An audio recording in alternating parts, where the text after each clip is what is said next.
Here we are, baby, from the Deep Super Bowl edition. Boys are back in town. We almost got a full barn. We might see if Clark joins us. I think the COVID bug just bit him right in the ass.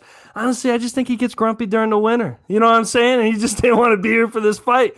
But we got everybody else in town. We even got some special guests in the building. We want to make this a special episode for you guys. We kept promoting it last week, and we're going to get into it. We're going to get into, the Super Bowl weekend, a little bit of predictions, a little bit of shit like that. We're also going to introduce our boy Andrew Cline on here. He's a coach. Bloom Carroll, Lancaster, dog, Port Clinton's finest. Voted all conference. Got to vote, baby. Let's go. He fucking killed it. Went to Capital University as an H-back. I won't bring up his lineman years because he graduated as an H-back. Fuck everybody Right. else. And he had a what, number 11? Was that it, Andrew? Swaggy. Oh, Number that's 11. not. Yeah, that's what I'm saying. Twin Towers. What are we talking about? You know what I'm saying? So, like, it's undeniable. He's in the house today. He's an Eagles fan. We won't hold that against him too much. And then, I like to say he's like one of those like closet OSU fans. Like, he doesn't want to come out of the closet like Eric and TJ do and act, special about it. You know what I'm saying? I'll use the word special. He's like a normal OSU fan. He just likes football. He's one of the OSU fans we actually tolerate on this podcast. But we got Eric Wheeler in the house, Eric Wheelin and Dealin Wheeler. We got TJ Stancliff, the genius, always locked and loaded. He's a little repaired after the Browns talk. We've seen some good press conferences. I think there's a little bit more hope, I hope, for the Browns side of things right now. And then, of course, Coach Keegan Lowe, repping the Lions gear, getting excited because he knows next year these boys are going to be playing. You know what I'm saying? The Lions are going to be roaring. Let's get after it. So usually we start the pod with an icebreaker. We're not going to do that this time. We're actually going to start talking right about the game right away because we're going to have a million icebreakers to end it to get fun and goofy. So if you don't want to hear our football conversations about the Super Bowl that much, you just want to hear our predictions, fast forward a little bit. You're going to hear a bunch of goofy talk. We're going to talk about, halftime shows, our favorite ones, our favorite Super Bowl games, favorite Super Bowl moments, everything so forth, favorite commercials, all the stuff you like about, Super Bowl weekend. Hell, I was even thinking about some things that I didn't write down on the list. What's something that you like to snack on during the Super Bowl? What's your comfort food? Pigs in a blanket? You know what I'm saying? Let's get after it, dude. This is gonna be a special episode. But as we kick in, here we are. We got the Super Bowl cooking, boys. We do. We got Seattle. We got the Patriots. Honestly, a little bit throwback to what happened before. But we'll dive into our predictions of things and what we're most excited for with this game. Something that we're just looking to spot out, someone that might rise, someone that might fall. I'm going to pass it to my boy real quick to talk about the football game. How do we feel about the Super Bowl, Eric Wheeler? Seattle versus Patriots. Patriots wearing all white. That shit's swaggy. It Yeah, I is almost ran sweet. out of breath. That was nice. That is swaggy. Did you see that fanatic shit about how they apologized for not stocking enough jerseys because they said, "Hey, both these teams were too bad last year for us to be prepared for them to make the Super Bowl." I thought That's that was awesome. so funny, dude. I thought that was funny. Yeah, I'm really excited for this game because one, that's the redemption story of Sam Darnold. How can you not buy into it at this point?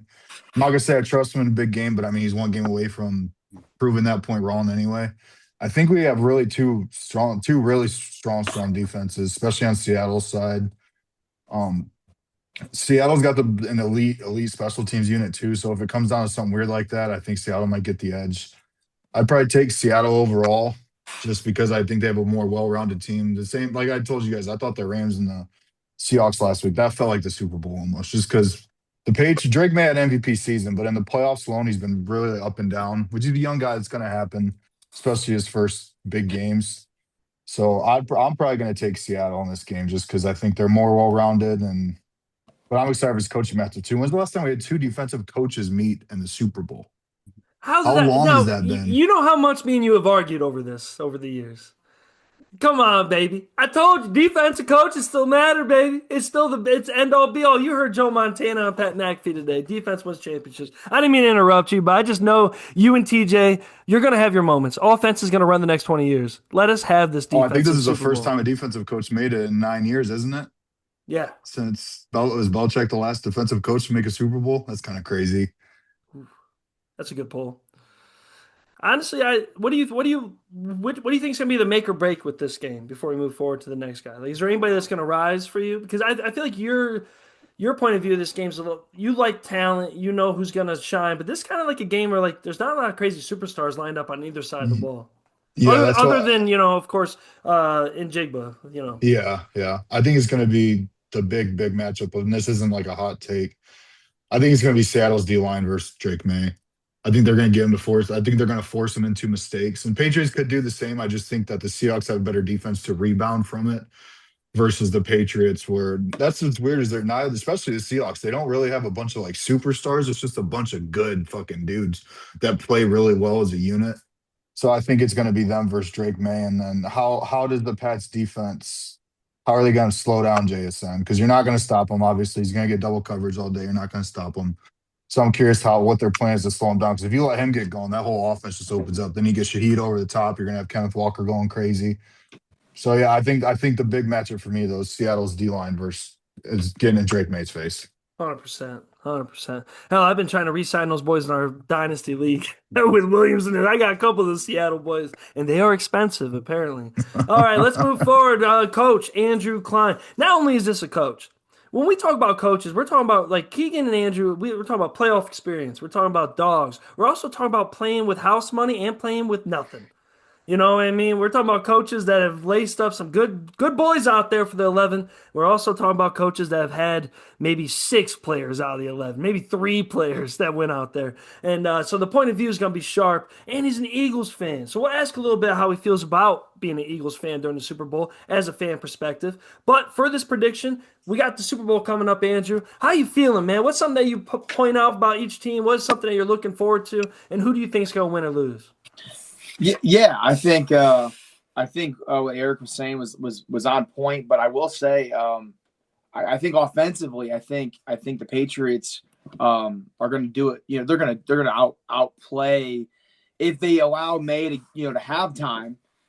He's going to do what he needs to do. And I mean, he has 31 touchdowns, 8 interceptions on the year. Yeah, as a team they only have 16 turnovers, where the Seahawks have 28. So, like, I think that's going to come into play. And I think actually, again, I think it's going to be a very interesting overall game because they both rely heavily on the run game. So I think with that being said, I think having Henderson, the young guy, and then obviously Kenneth Walker is as well. But I think having May is going to be the difference. I think May has had a better year overall compared to Sam Darnold. But I think besides the kind of 1-2 punch, having May and then having a solid run game, I think coaching is going to be massive in this game. Vrabel has the experience. He has experienced staff. I don't think he's going to. I mean, I think he's going to lay it all on the line. Like it's, I think last week he has talked about how Broncos head coach Sean Payton.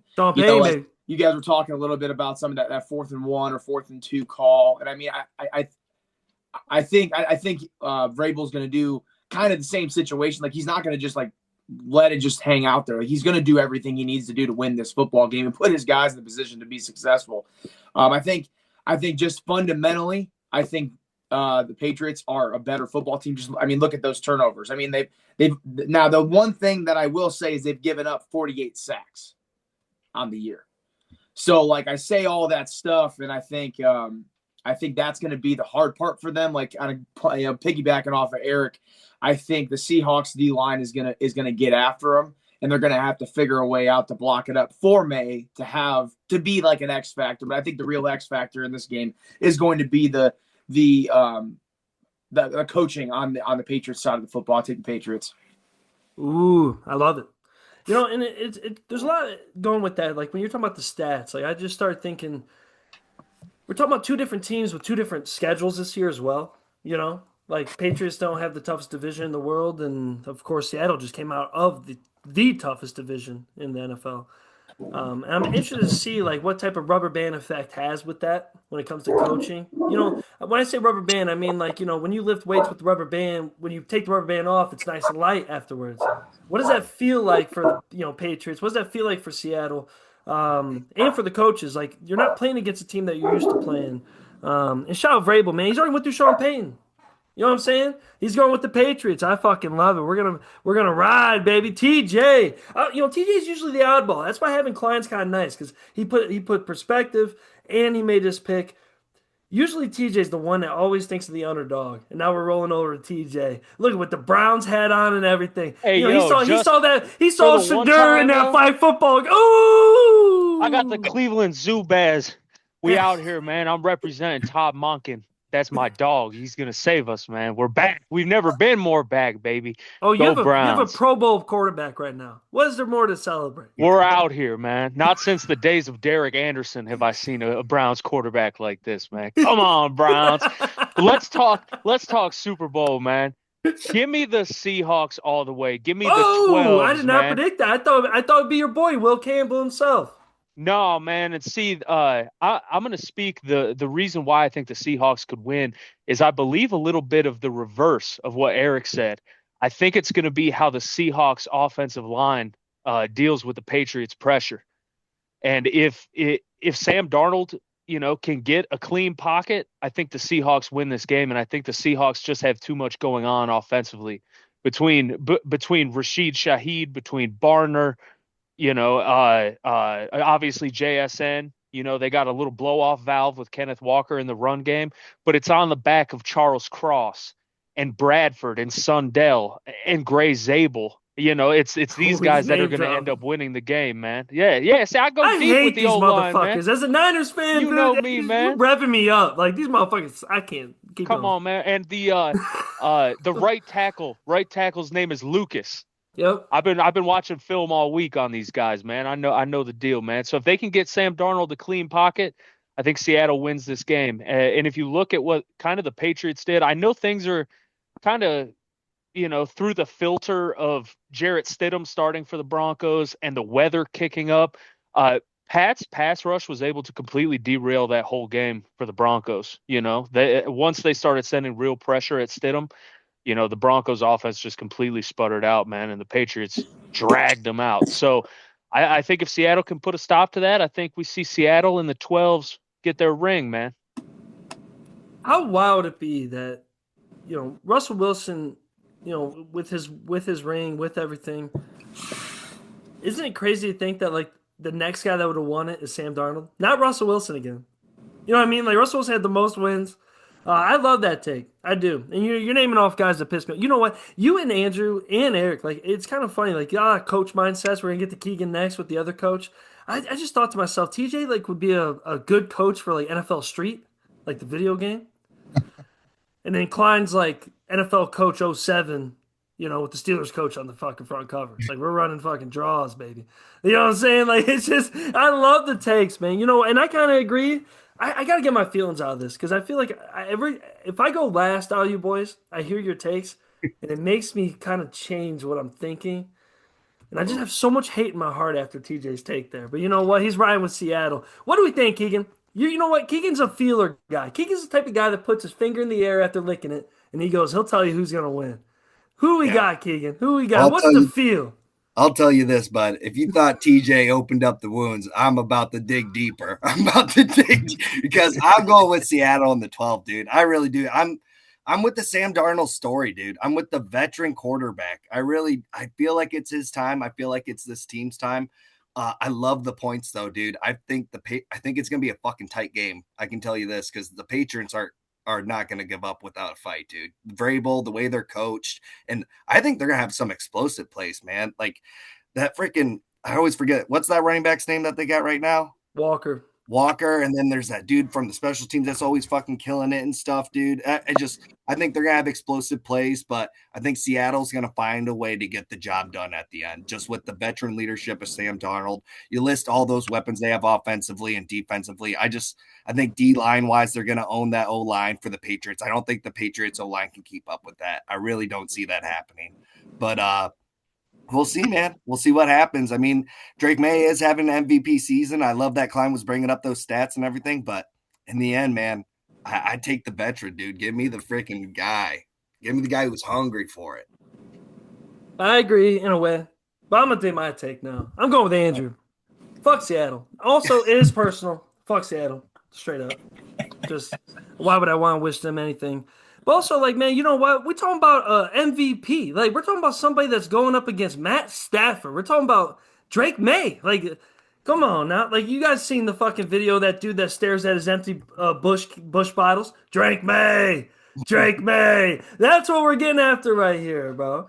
Like that, like he's gonna do like when the moment matters, that dude's gonna come through. Like TJ said, that front seven's crazy when they blitz. And honestly, people were talking about, oh, Drake May hasn't played that great. I think the weather games, of course, helped their defense out with the Patriots, but also it really fucked up Drake May. Give me a clear weather game. Give me no bullshit, no rain, no snow. Watch Drake May sling that shit around. Now, Drake May, please put like an extra Kobe band on or something. Like, I still need you to have more swag. I don't like the open sleeves with nothing. I don't like it. I don't appreciate it. I don't even accept it. But you're gonna win, and I can't wait to see you hold that trophy up with no swag. You're gonna hold that trophy up with those loose ass sleeves like Peyton Manning did, and it's gonna be a great gig. It's gonna be a great gig, and give Vrabel the fucking dub. You know what? And Seattle is good. There is a difference though, like we said with schedules, right? Like they've been tested, and I think that will matter. But I also think this is the NFL, and I think that there very rarely in the Super Bowl do you feel like you're better than another team. And I think Seattle does know that they're fighting against that idea. They know they're better than them. And I think that's a dangerous thing when it comes to Super Bowl. I really do. And we'll get a coach like Mike Vrabel on the other end, man. Can take advantage of that. 100%, who's already been there. You know, he's already been there beating the Rams. You know what I'm saying? He's already been there with the other boys. He's already been there going at it with Tom Brady, knowing his defense won the championships, and Tom Brady took all the glory. That's what he's going to do for Drake. Drake's only got to go, just no interceptions. Like Eric kept saying the other week with Caleb Williams, be good, not great. Give me the Patriots with the dub. You know what? And I hate the Patriots shit, but also like I see a little bit of like my Notre Dame fandom in the Patriots. Like they think they're better. And I agree with it. They deserve to be better. Let's go. Let's get after it. But as we talk playoffs, as we talk being fans, it is an interesting concept when you get to watch your teams go up there because it changes everything. You guys were talking about, you know, Sam Darnold making his mark to have his big game. As a Niners guy, I can't help but think, Sam Darnold, you're not that much better than Brock Purdy. So what are you going to do when this shit gets pushed come to shove? No joke. And I know Drake May is better than Brock Purdy. You know what I'm saying? Like, and when a push comes to shove happens, that moment happens, what are you going to really do? You're not Jalen Hurts who has the legs. We'll get to Andrew about what it's like to be a fan when it comes to Super Bowl with the Eagles. Like Sam Darnold, when it's a 3rd and 12, what are you going to do? I just don't see it. I don't care how good the wide receivers are. I don't fucking see it. I just don't. But also, it is what it is. What are you going to say, Cline? I was just going to say it's tough, man. Like if you don't have like an X factor, like, you know, whether it be a back out of the backfield or a guy that can run to make, you know, to change something up. Like you get into a deep situation, man. And Sam Darnold, that's why I think Drake May has the ability to change the pocket and do some things to where if you get into a sticky situation, he can get you out. What makes me scared though, he also has the ability to make a situation worse. Worse.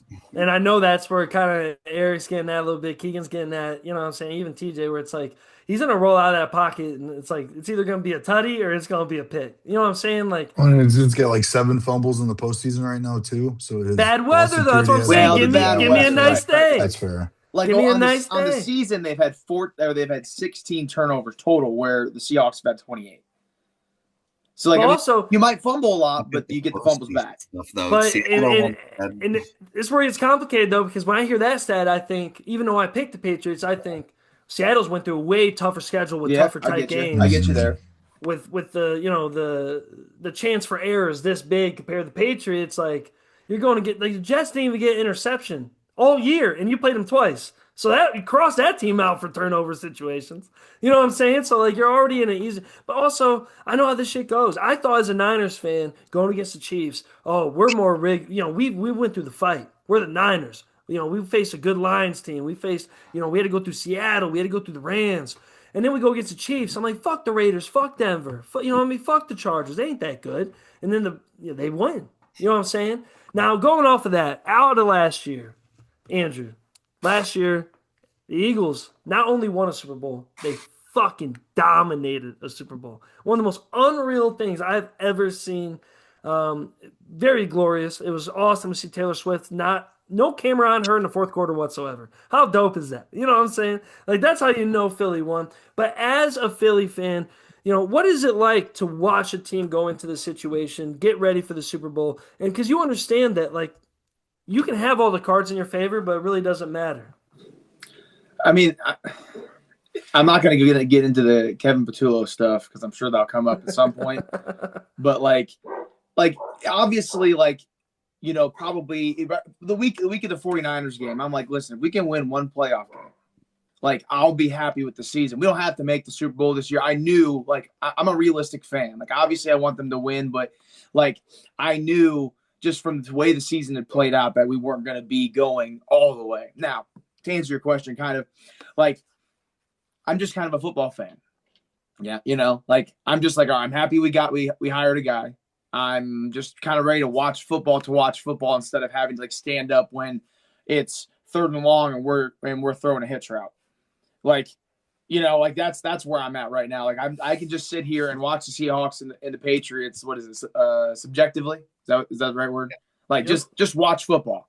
And that's kind of like why I like college football, because, like, I like watching the Buckeyes, but I could turn on the College of William and Mary of the Blind and have just as much fun watching them as I do Georgia. Like, it's just, so that's kind of, I guess, if that kind of answers your question, like, yep.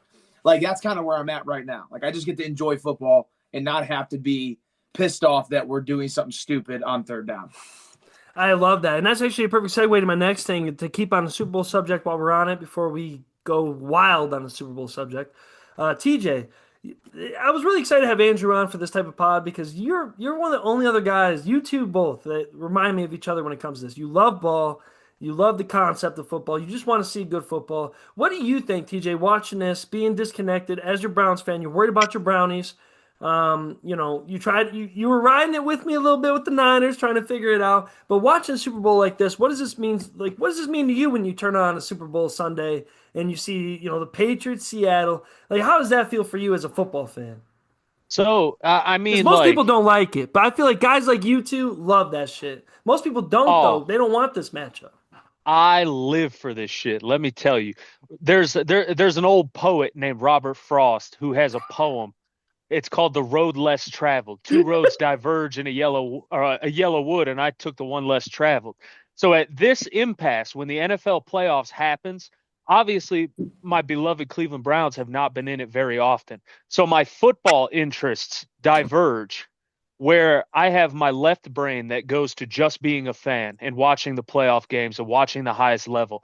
And then I have the road less traveled, which is all my draft shit when I'm watching my film.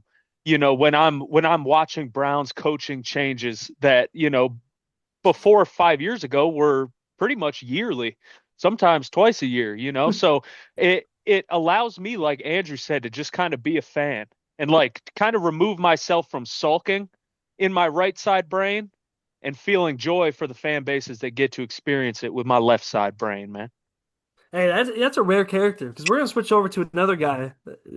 Perfect another person to segue to here. Keegan, how much are you salivating to try to figure this out with Detroit while you watch this shit unfold? And Seattle took the place. We weren't predicting Seattle. We thought about the Rams, we thought about the Eagles, we thought about the Niners, we thought about the Lions. Those were our 4. That was it. Like, that, Andrew knows that too. Like, those are the 4 that were kind of, Green Bay was right there. Then we saw the Bears do that. We weren't predicting that. Seattle did the same thing. We went all the way. How much are you looking at this like, we got to figure this out? You know what? I think TJ made a great point, but he needs to flip that motherfucking shit the other way, dude. Because for teams that fucking matter, we are salivating. We are pissed off that we're not in this Super Bowl, dude. We're pissed off we're not in the playoffs. We're not competing because, God, just like you're saying, Jack, as we saw it unfold, like as I saw these playoffs unfold and everything, I'm just like, we would have had a shot. We would have just had a shot. Been a little healthy, just got in there. Freaking take Green Bay's place. God, dude, it stinks. It hurts, but nobody to blame but ourselves. That's what it hurts the most. But it is nice to watch football. Sadly, I normally am that type of person like Cline and TJ to, like, disconnect and be like, oh, this is great football. Can't wait to watch the Super Bowl. All right, but I'm with Jack this year, dude. I am dreading to watch the Super Bowl. It hurts. Listen, you did it for too long about it, but freaking, I'm gonna bear through it. It's the Super Bowl. I'm gonna watch it anyways, but gosh, it stinks. It does sting a little extra this year, which I've never had before as a Lions fan, which is kind of crazy to say. Well, right off of that, like what Andrew just said, so you did it for too long. You're exhausted. You got a taste. Well, 100%. Like, yeah. Like me and Andrew can walk away like, of course, I have a hard time. We've been up 10 points in the fourth quarter twice against Pat Mahomes. Did not go our way. But like Andrew could speak a little differently because he's seen a couple of Super Bowls, which I don't. Now that we have Andrew on, I don't know how Andrew. I don't know. Like I remember sitting there in college with you watching, and it's like Sam Bradford and shit. Like I'm like in Murray. Like I'm like you guys are so far. Like you're not even close. You're not where we're at. You know what I'm saying? We had Harbaugh when we first got out, like right out of high school. Like I'm like, bro, we fucking great. No, you got two of them, and I don't have any. But I've been to a bunch of them, more than anybody in this room. More than anyone. And you know what's even crazier? When you're a fan, like I can't wait for TJ and Eric. Like when you're a fan, like I remember watching the Ravens versus the Niners, right? My first real dive in that situation. The fucking power went out. And I had to sit there and wait. Could you imagine sitting there and waiting while the power went out? And then watching Colin Kaepernick throw a fucking incompletion? Shit gets crazy, bro. Like, you know what I'm saying? Shit gets fucking crazy. Man, let me just add before we move on, man. I'm looking at my Zoom squares here, and I see Andrew, I see Jack, I see Keegan. I see 3 football fans from 3 different teams. And do you know what the difference is between me and all 3 of you gentlemen? It's that every single year you guys have a chance. I watch football differently because I know from preseason we ain't got a chance. You know, we're not going to stumble into a fucking 11-6 record and go to the fucking playoff. It's not going to happen. For like that Browns team last year, it's not going to happen. If things go well in Philly, Andrew, you're there. 49ers are there every year. Keegan, one of the most electric teams in the NFL. I have different, it's like nature versus nurture, man. Like I just watch football so differently that like the concept of missing out is not even in my head because we weren't going to be there to begin with. Well, that's what makes Keegan a perfect like center point. Because we're talking about a fan that was a fan of a team that the only other fan base that could really share what happened with Cleveland. The Lions are the worst actual team ever since the mergers. Still, to this day, even with their winning records, they're still the worst team overall since. And to see, that's why like Keegan's question is different. It's like he is missing out now. Yeah. And I'm excited to see when TJ's like, yo, dude, all we need is this or that. That's where the game changed. That's where the bitterness in your tongue. That's what, and you know what? God rest him right now while he's sick. That's what Clark can't handle that. He needs to find a new team. Because you think it's bad now, Clark. Can you imagine Clark if you guys lose the AFC Championship game? No, he's going postal. It's awful. Like he can't handle that shit. He needs to find the happy medium. I think Clark's born to be a Steelers fan. We'll tell him that next time he's on here. He is. Like if you're 500 every year, like that would make him the happiest dude I think in the world compared to success. Like the success is actually not what he wants, which is ironic. You know what I'm saying? Like it really is. We share being Notre Dame fans together. You know what I'm saying? Oh man, fucking crazy. Oh, man. But you know what? Super Bowl, we got everyone's thinking Seattle. Me and Andrew riding with the Patriots. We're going to ride forward. Fuck everybody. And Eric, man, he already said what you thought about the Super Bowl. We're going to start with you here. Let's start getting into some icebreakers. We got some wild ones, boys. It's going to take us some time, too. So open for conversation. The rules are say the first one that comes to your mind or a couple of them that like are lingering if you want to choose. But let the group go because we'll leave a second for everyone to answer even more shit. You know what I'm saying? That way we can keep pushing and have open conversation. Sorry, that was called a beer burp for you fucking nerds out there that don't know what that sounds like. Oh man, I'm a comedian. This is my weekend. It's a weekday. I'm focused during the weekend right now. Oh man. Well, we got favorite Super Bowl commercial. So when we start these, I'm going to go first to lead it off. I'm not going to steal anybody's shit because I'm the one to create this list, so I kind of have some niche ones. If I steal ones from you guys, I get it. Some of them are cherry picks. The commercial one's definitely a cherry pick. When I was a kid, bro, I thought Mean Joe Green was literally the only dude that was in those. Like, I didn't know anything about him. And when I was a kid, I remember being little, and Big J would show me those damn commercials. He's like, "You need to watch this. That man was so scary. When I was a kid, this was awesome." Thank you, Mean Joe. It's like, bro, even like Cleveland fans are loving that. So I'm gonna go with that shit, and then to add a modern one in there real quick, dude. When the Doritos did the time traveling shit, I thought that was hilarious. Like, if anybody else has those ones, that's fun. But like, I thought that shit was fucking awesome. We'll pass it over to Eric, man. Favorite some Super Bowl commercials that you remember that were badass. So I think my favorite one was actually remember the NFL 100 one they made for their 100th Ooh, season? yeah. Maybe 20, I think it's 2020, where they were doing like the award ceremony slash the dinner, and the ball, the like award falls, and then it just breaks out into like all time like smear the you know what that we can't say anymore. Smear the queer. Don't be scared of them. Let's go. I'll That's say it. that was one of my favorite commercials, man. Just seeing because they had everybody in that commercial, dude. Like I'm not gonna go through all like Brady, Aaron Donald, CMC, but then they had a bunch of old guys too: Barry Sanders, Dion, Emmitt Smith, Peyton Manning, Jerry Rice was in it, Patrick Peterson was in it, Marshawn Lynch was in it. Like it was just, and then the Baker was still in Cleveland at this time. We thought everything was going right still at that point. And Baker's in that commercial sitting next to Tom Brady. He's like, "Go get in there, old man." And Tom Brady pulls off all the Super Bowl rings and just lays them in Baker's hands. That's So called that's art mirroring reality. so that's probably my favorite, man. I got another one written down, but I want to wait to get around. I want to make sure I don't steal Oh, in case anyone else picked it. I actually forgot about that one. Andrew, man, do you have one? I'll put you on the spot. Do you have a certain commercial or a certain type of commercial that you always look forward to, even if it's a brand or so forth? So like when I forget what year it was, and I don't know what Super Bowl it was, but I It'd be do weird know. if you remember. Yeah, It'd be yeah, yeah, weird. yeah. But I remember I was younger and I was probably like just getting into football. But you know what I did like is I liked women, and the Pepsi commercial that was like in the Coliseum with like Britney Spears, Pink, Beyonce, and maybe one other one, but they were all in like really skimpy like gladiator outfits, and they start like singing "We Will Rock You," and I was like, this is the coolest thing ever. And I was like, I don't even want to watch football anymore. I just want to watch this. Like, I want to watch a movie of this. That's a man from a woman's household, ladies and gentlemen. Yeah, that's what I'm saying. That's the best part. That's a man that's surrounded by women his whole life. He wants to see different ones. Exactly.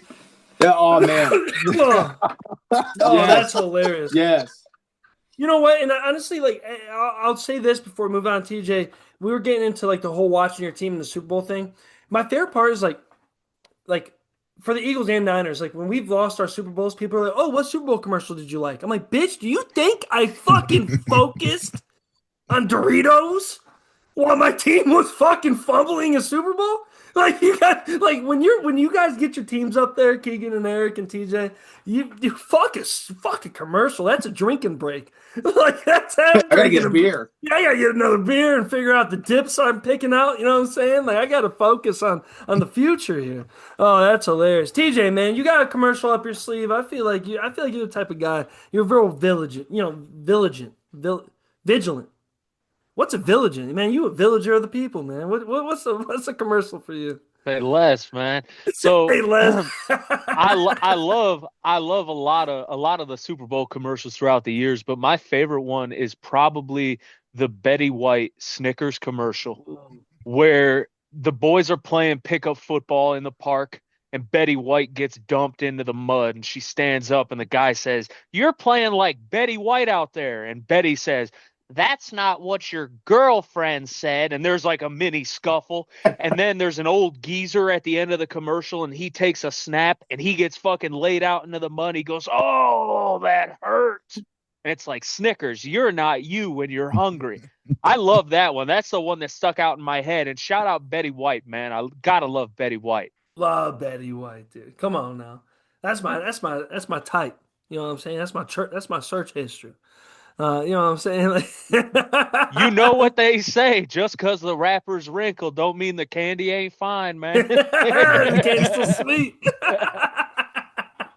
Oh man. Well, hey Keegan, man. You know what? When I had some of these questions, that's the best part about asking Keegan, because his ass is thinking about it right now. He's on process his answer right now this second. You have a commercial in mind, Keegan? Something that you remember from watching during this shit? You know what, dude? I'm gonna go a little patriotic.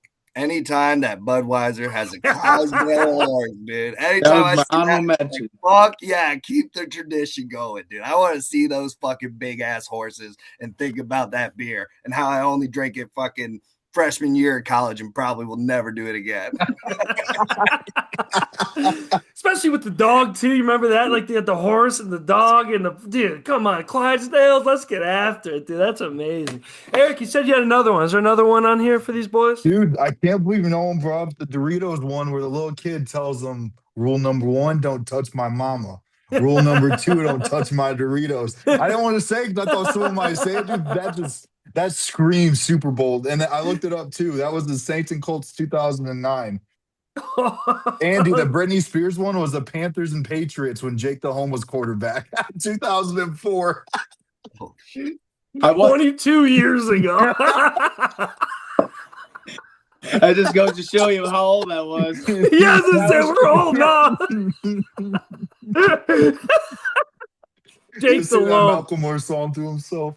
Hey, you know what? Have some respect as a Cleveland Browns fan. That's Jake Delhomme, Cleveland Browns captain. In like what, 07, 08, 09? No, 010. It's probably 2010 he was captain with Payne Hillis coming out. Oh, man, that's fucking hilarious. Yeah, the Time Machine ones, all those weird shit, any of the weird ones. Coca-Cola kills it. Trying to think of any other brands. They need to get some other shit in there, too. Like, let's get wild. Like, give me some, like, give me, like, a good GoDaddy. Like, no one knows what GoDaddy's even about at this point. You know what I'm saying? Yeah, dog. We've been seeing GoDaddy commercials for 20 years. I don't know what the fuck they do, bro. I don't know what this shit is. Listen, dog. I don't even know how to sign up or what it would entail. But I'm with it, dog. They make websites for you. Hell yeah. That's fucking. Did you guys remember seeing a commercial? It wasn't like anything fun, but it was a commercial for Ohio Northern. Remember that a couple years ago? Like Ohio Northern was like on the Super Bowl commercial. It's like, hold on a minute. Like I think we were in college when it was on. It's like, wait a minute. Like I just played them like a month ago. Yeah. Like what the hell? They took one of the local spots that's also worth $1 million. Like that's what, like, damn, hey, you know what? What was that? Shout out Tristan Mallory. Was that where he went? That's where he went, yeah. They made the playoffs during that time though. So like, hey, you know, Mount Union deserved that, or John Carroll. Oh, that's hilarious. Favorite Super Bowl halftime show. So for me, some of this is nostalgic because for those of you that a lot of people, I know it's a touchy subject with the halftime shows, but I think people really fail to understand that the NFL is really smart about this. The halftime show is not for you as the fan. It's for the other people in the party that are watching the Super Bowl. It's for the non-fan. It's for the girlfriends. It's for the the sisters, the cousins. And I'm not just saying females, like the kids. Like yeah, like it's a big deal for that. Like that's why. And I had a couple, so I'm gonna do moments more instead. Just two of them. One, 50 Cent hanging upside down, electric. Like what are we talking about? That was electric. That was wild. I didn't understand what was going on. All the blood went to his face. Shit was wild. I was like, yeah. I remember watching that. And as a kid, of course, there's a couple in there. You guys might be able to say those ones. If you do, I'll get around when it's my turn again. But the more recent, dude, I'm just gonna say The Weeknd actually felt like a Super Bowl. That was good. Show. I love the camera work, all the memes afterwards with him grabbing the camera. I don't know, that one was fun. Maybe because I watched it in live time. But I went through, like I said, a couple of Super Bowls, like the commercials. As a fan, anytime the Niners were playing, the halftime could go fuck itself. Like I'm not even fucking. Too stressed out. I'm breathing. I'm away. I'm in the kitchen. No one's talking to me. I'm in the kitchen with my jersey, putting fucking stains on my jersey. That's what I'm doing. That's what I'm busy doing. But halftime shows, Eric. Halftime shows. Also, I think I'll get to it in a second. Maybe we should do it all together. But someone that you'd want to be in a halftime show. I'll answer that real quick, I guess. So someone that you liked, I already did one, and then someone you'd like to be in it. I'm also saying it like this because for those of you listening, I need a piss break bad. Like, I don't know. Like, I'm about to piss my pants. But one that I'd like to see do one, it's just obvious, dude. How the fuck is Drake?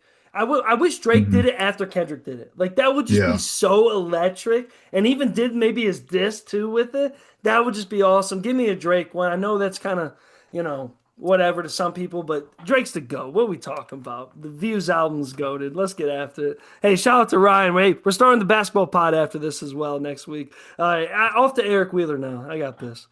Yeah, so to Jack's point, I did have Drake written down for one of the guys I'd love to see doing because I've seen Drake in concert and his like actual showmanship and shit, dude. He would kill a Super Bowl. He just kill a Super Bowl. My favorite one that I wrote down a couple. Like I wrote down, I thought Kendrick's was sick. I remember Maroon 5's was really cool. I forget what year that was. That was like 2020, I think that was, or something like that. But then I wrote down 2022 because like Jack was just talking about that was Dre, Dr. Dre, Snoop Dogg, Eminem, 50 Cent. Anderson .Paak. I just don't know if we'll see one like that again, like truthfully. So that's why I love that one so much, was because it was like they actually did an Unk halftime show. And I don't think we'll ever see that again. And then for guys that I wish to do, and like I said, I had Drake written down. I had a Post Malone written down just because I feel like he'd cater to every audience, and I'm just a huge I love Post Malone, so I'd love to see him do a halftime show. And then I had Justin Bieber written down because I just feel like, come on, would that not be a great halftime show? Like, come on, guys. And then another one, Jay-Z, I had written down too, because I didn't know this, that Rock Nation, the company he owns, actually has been overseeing the Super Bowl performances since 2019. And they just signed an extension with the NFL too. So Jay-Z could definitely, maybe not do one, but I think it'd be really fun. The people he could pull out with them too, he could just pull out all the stops. But Andy, who was your favorite Super Bowl halftime show, and who are you looking to see in the future? So, I mean, I kind of had two, but like the iconicness of Michael Jackson, like at the time it was either late 80s or I think it was early 90s, but like he literally stood at the top of the stadium, or he stood on a stage or something. I forget exactly what it was, but he stood there for legit like a minute and a half to 2 minutes of the show. The show is only like 20 minutes. And so he wasted, and people are screaming at the top of their lungs. And then after that 2 minute time, like then he performs. Like it's just legendary, the fact that like that someone that big, like it could have that much of an impact on people. Like that was really cool. It was really cool to me. And my second one was the Dr. Dre Snoop Dogg one. I thought that, and I'm not even a huge like hip hop rap guy, but like that was sweet. Like they did a really good job of the mashups and like the right people doing it. I thought that was really good. I'm getting to Keegan next. I want TJ's last because I'm excited for TJ's pick. I don't know TJ's music tastes that well, so I'm gonna save him because I'm excited for his. Keegan, what you got for me, big dog? Favorite Super Bowl halftime show, and then one that you'd look forward to in the. Oh, Andrew, who's your future one? Who would you like to see in the future? I don't think it'll happen, but I think that they need to do some sort of like country rock cross, like Chris Stapleton, get Post Malone in there because he's kind of like a figurehead of like country now. Get Luke Combs, put Nickelback in there, and then just have it be one big mashup of rock and country. That's a good call. And just melt people's faces like that. I think that's definitely something that needs to happen here soon. Mm-hmm. What do you think, Keegan? Is it Keegan next? Yep, sorry, me next. Oh, you're good. My favorite Super Bowl, I'll make this one quick. My favorite Super Bowl halftime was, of course, freaking Snoop Dogg and 50 Cent and Eminem. That one was so legendary. And to go off from that, dude, I loved your point right there, Eric. If Jay-Z in the future freaking did one and he pulled out all the stops, like we can save that one too for the future, like do that at a special decade one or something. But dude, if he could do that and pull out all the legends, that would be sick. That would be so hard. But another future one, I got two more for you. T-Pain would just be a fun fucking dance one. I would love to see T-Pain just go hard for a Super Bowl halftime. I think that could be lit.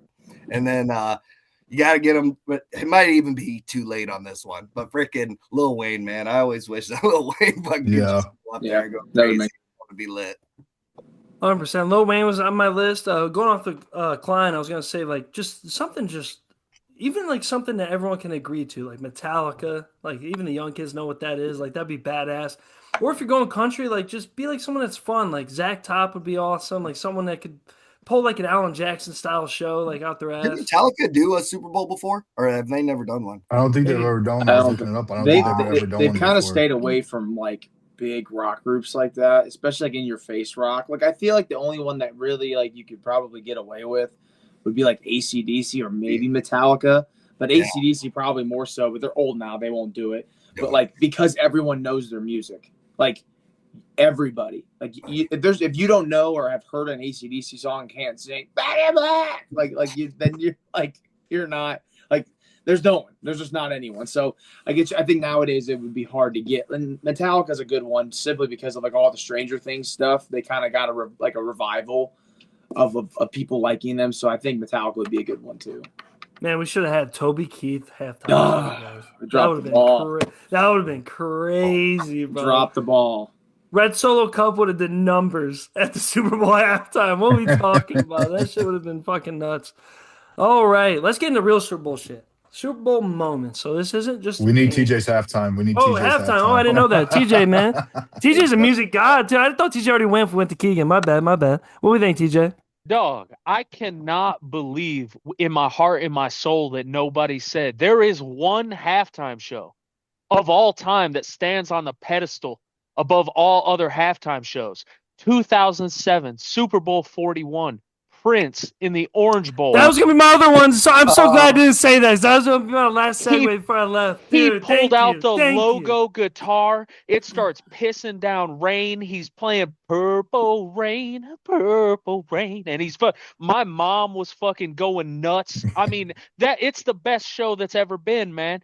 And Prince was, you know him, man. He's in a purple suit, probably off a drug they don't make anymore, just fucking making that bitch cry. He was fucking playing it, man. And I don't know if y'all know, I've been to probably 100 shows. A lot of DIY, a lot of hardcore shows up here in Ohio, man. You got to be careful in the rain, dog. You could get electrocuted. There's a lot of shit plugged in up there, man. So for Prince to risk it for the biscuit and fucking do it up for the people, man, there is only one. And if I had to give a future halftime show, we got to do it before they get old, man. Oasis. Give me an Oasis halftime show. Give me Champagne Supernova. Give me fucking Wonderwall in a sold-out state. Come on, dog. Oasis. Liam Gallagher, Noel Gallagher. Give it to me, man. Oh, I fucking love that. That's fucking electric. The Prince thing, I'm so glad you brought that up because that was going to be the one I remember the most. Like when I was a kid, the Prince one was just stood out. Everyone in the room was watching that shit. That's why I thought about it. That was around the same time period like The Who was doing it and shit, which also made me hate The Who for some reason because I'm like, bro, fuck this. Like, you guys look like my grandfather out here. Like, what we talk about. That's awesome. This take made me really sad because, like, when I was trying to think of stuff at first, I'm like, fuck, a lot of my guys are already dead, dude. They can't even have the full band together. Chris Cornell can't do it no more. All right, man. Yeah, like I was saying before, TJ, favorite moment. So, like, not a game, just a moment, like a play, a situation. To me, this one just always stands out. Test of time. I'll go first. I'll just give one. I've said it before on this pod, dude. When I was a kid, watching Santonio Holmes make that catch was like something that was just iconic. It sat with all of us. We all love that shit. I feel like every time we play football or play catch, everyone want to hit the Santonio Holmes catch. Everyone want to tiptoe that shit. And to me, that one just stands above every single moment. There's a lot of them, but that one for me personally, that's my moment. What do you think, Eric? I went with David Tyree's helmet catch. When you just think about Super Bowl moment and how much it captured the time, that's just the first one that came to my head. And I looked it up too. So that was actually the last catch of his career. That one catch accounted for 5% of his career receiving yards in his NFL career. He only had 650 yards in his whole career. So that one catch for 32 yards was 5% of his NFL total. If I met the dude at a bar and he told me he did that, I wouldn't even know what he looked like. So I'd be like, damn, that was you? No way. Oh, that's electric. Andrew, what do you think, man? You also been a part of some winning Super Bowl situations. What's your favorite Super Bowl moment? I mean, obviously, I should say, the Philly special or just absolutely just like clobbering the Chiefs. Like I should say one of those. But I think like an iconic moment, you got to say the Seahawks and the Patriots and the interception on the goal line. Like everybody, like that's one of those moments where you're like, this game's fucking over. We've all watched those games. Like it's over. Like all they're gonna do is turn and hand it to Marshawn, and he's gonna fall forward, and he didn't. Like your jaw drops. Like it's kind of like the Santonio Holmes catch or something like that, but like your jaw just drops. You're like, wait, like that's not what happened. Yeah. Because especially in football, like on the last second field goal when the ball's on the 20-yard line, it's lined up. Okay, this game's over, or they're taking a knee, or like what a couple years ago there was a college team that instead of taking a knee they ran it and fumbled, and then they lost the ball, and I think they lost. Like it might have been, was it Oregon? I don't know, guys. Keegan there. I don't know. Keegan's had a lot of heartbreak. Look at his eyes. His like, eyes switched. Forget Yeah. those numbers. No, but like in football, like that's what's cool about football is like you kind of know when the game is over, but then when it's not, like your guts just fall out from your stomach and you're like, oh shit. And that's what that is for me. I love that because my favorite moment is actually afterwards that no one really talks about. It's when they start fighting. You know what I'm saying? Like when the Patriots took their knee and then even Gronk started swinging. Like motherfuckers were going crazy. I love like that's the intensity of that because they couldn't accept what you just said. Mm-hmm. The game's over. They couldn't accept it. Now motherfuckers are swinging at the end of the Super Bowl. I want every Super Bowl to end with like kind of a brawl. Like that's how you know it's a good Super Bowl. What do you think, TJ? Favorite Super Bowl moment, man? Bro, I'm going to dial it up again. I'm going to dial up Super Bowl 41, Bears, Colts. Opening kickoff, Devin Hester, 92 yards to the house. And let me set the stage for you, right? We're in the Orange Bowl. It's sold to capacity. This is back when cameras still had flash bulbs. The flash bulbs are going around in the crowd, and you can see Hester's back there. We've been talking about it for 2 weeks. Listen, don't kick this guy the ball. You kick him the ball, bad shit's going to happen. Don't you dare kick him the ball. And Adam Vinatieri, the legend himself, kicks the ball deep right, fielded by Hester. Hester takes it 10 yards, and he almost stops, and he looks around, and he goes, wait a sec, y'all. Y'all watching this shit? Check this out. Took it hard right, bounced to the crib. Opening kickoff of the Super Bowl, the only opening kickoff that's ever been taken to the house in a Super Bowl, man. Oh, dude. I'll always remember that. TJ always says, like, that's when our brains start developing as fans. That moment was ginormous, I feel like, to us as fans at our age. What do you think, Keegan, man? Favorite Super Bowl moment? I love all these. And I think all these ones have like summed up our generation so far. But dude, and this is more even just like a performance, but I'll start with this one play.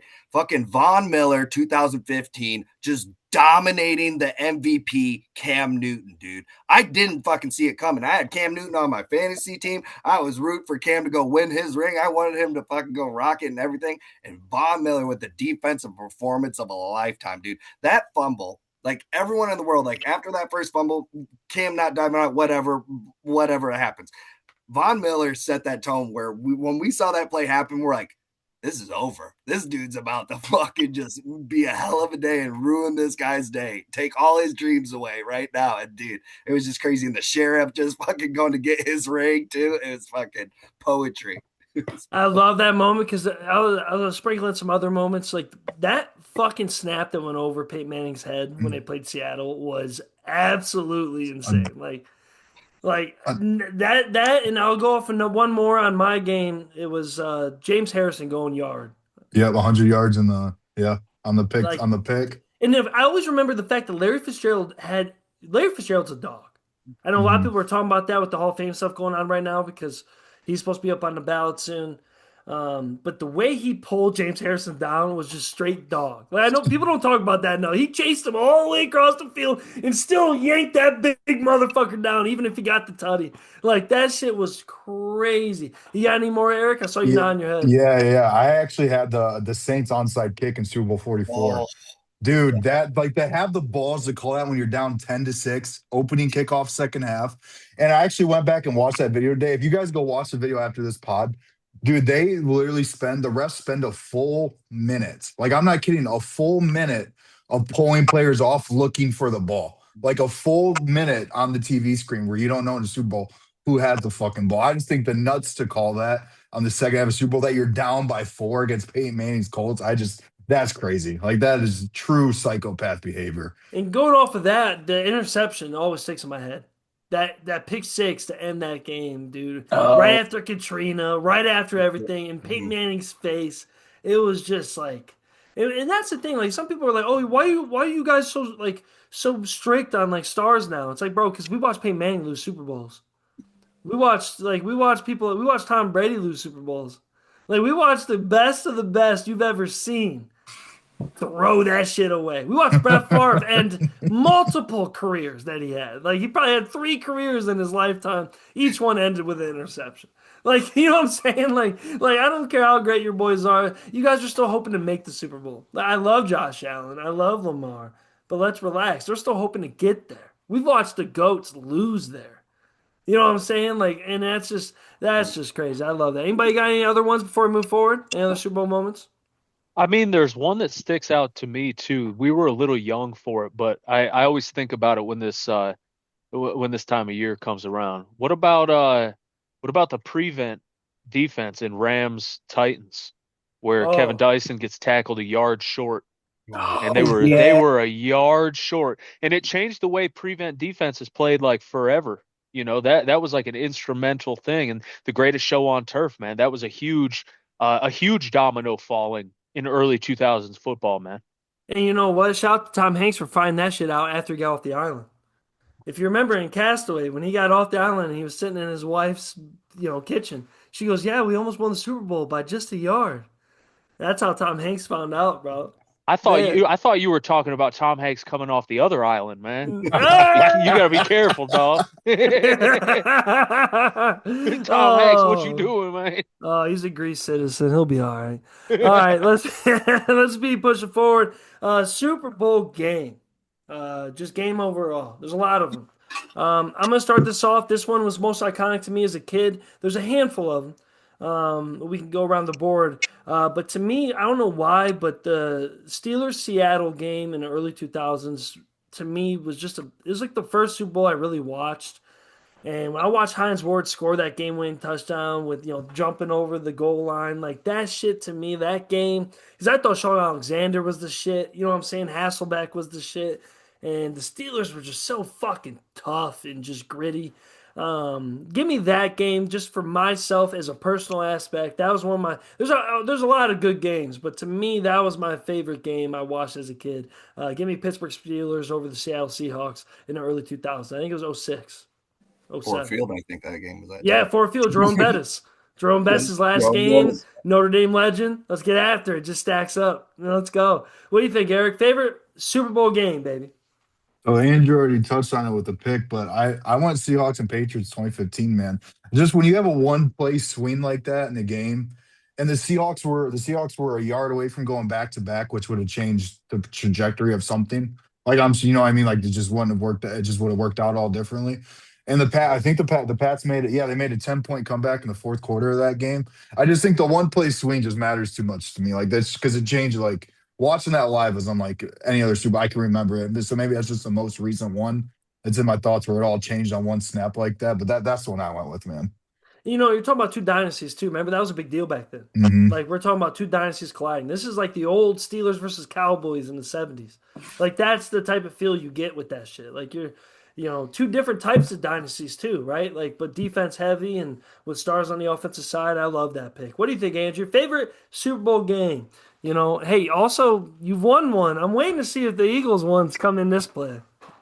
So I gotta say, like, there's so many good ones, right? Like, I mean, like that's a hard question to ask, but like, I think I have to go with obviously the Eagles winning two of them, but I've specifically the one in 17 against the Patriots because we lost our almost MVP Yep. caliber quarterback to an ACL, and what I think it was either the wild card round or like maybe a week or two prior. I forget which one, but we lost him to an ACL against the Rams.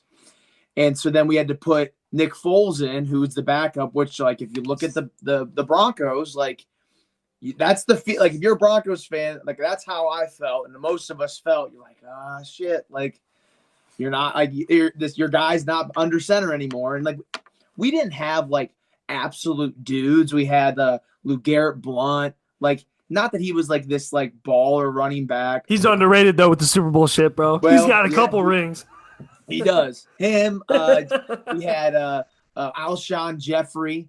Who else? I mean, Fletcher Cox obviously is pretty good nose guard. But Ertz was the captain on that team. Ertz, like you just had like not like Hall of Famer dudes, but like you had some good players. And so like the whole underdog narrative was there, and it was just like week at week. It was the double doink in the divisional round to the Bears, and actually that was like the last game that the Bears were like any good up until this year. I just realized that watching the Bears Eagles game is like the Bears have been bad and like up until this point since then with Jay Cutler. But anyway, yeah, like and then dethroning the Patriots to go on their 3-game run, like because at that point I think they had won 2 in a row, so like they would have won a third, but we ended up beating them. And man, like as a fan of football, like kind of like whenever I don't have a horse in a race, like I'm always a big like underdog guy. Like I like to root for the underdog and like that. And I was like, well, that's my team. Let's get after it. And so I was really happy about obviously the Eagles winning, but then also just like overcoming so much adversity. That was the coolest thing. And the Philly special to end it, the whole thing, dude, and like and the the fact that Tom Patriots still hates him. The Patriots trying the same thing with I think they ran some kind of run play reverse, and then Brady was up the hash and they threw him the ball, and he just like so unathletically didn't catch it, and it was just like poetic justice. But then obviously he's like one of the greatest to do it of all time, but not to do that. But it was definitely one of the craziest things ever. Hey, you know what? And to move forward, TJ and Eric, that's what the mountaintop looks like, boys.